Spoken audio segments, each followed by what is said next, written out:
Dobrý deň, milí návštevníci nášho dňa otvorených dverí. Srdečne vás vítam.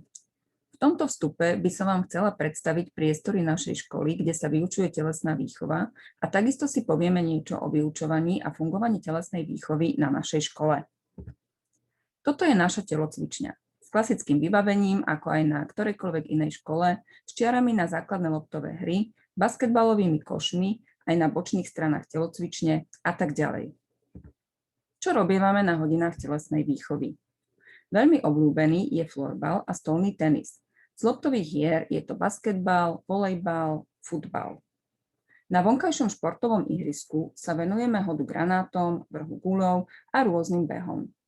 Z väčšej časti sa snažíme prispôsobiť záujmu žiakov tak, aby si každý našiel to svoje a aby sa naši žiaci hýbali čo najviac.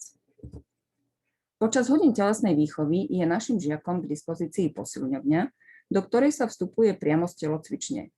Je to výhoda, pretože žiaci môžu podľa záujmu cvičiť v posilňovni počas hodiny a jednotlivo alebo v skupinách a učiteľ na nich môže dohliadať. V posilňovni môžete vidieť multifunkčné stroje, lavičky na bench press, bežiace pásy, stacionárne bicykle a činky rôznych modností, buď na jednoručné alebo obojručné posilňovanie.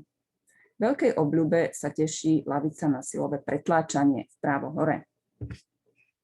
Atletickú dráhu naša škola nemá, ale využívame dráhu na susednej škole Kulišková s krásne vynoveným tartanovým povrchom. Trávnaté vnútro tartanového oválu využívame na rôzne hody alebo loptové hry. Na školskom dvore máme basketbalové koše a stolnotenisový stôl, ktoré sú žiakom takisto k dispozícii. V školskom vestibule, hneď pri vchode do školy, máme ďalší stôl na stolný tenis. Tento žiaci veľmi radi využívajú počas prestávok.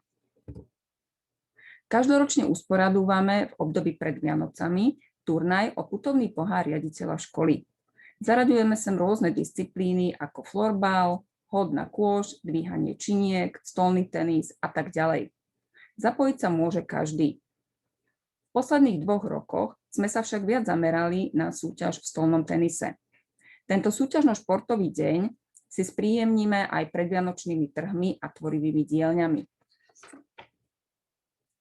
Každoročne našich žiakov prihlasujeme na rôzne medziškolské súťaže. Najčastejšie sa zameriavame na tieto športové disciplíny, ktoré vidíte pred sebou. V podstate pri výbere súťažných disciplín vychádzame z toho, v akých disciplínach sú naši študenti šikovní a môžu reprezentovať našu školu. Pre prvé ročníky organizujeme lyžiarsky výcvik, ktorého sa môžu zúčastniť lyžiari rôznej úrovne, ale takisto aj úplní začiatočníci. Pri financovaní lyžiarskeho výcviku používame príspevok Ministerstva školstva vo výške 150 € na žiaka. Je to vždy veľmi pekný týždeň, ktorý si žiaci užijú, zdokonalia sa v lyžovaní, prípadne sa lyžovať naučia. Takže toto bol krátky prehľad fungovania telesnej výchovy na našej škole a pokiaľ sa pre štúdium na našej škole rozhodnete, radi vás privítame. Ďakujem veľmi pekne za pozornosť.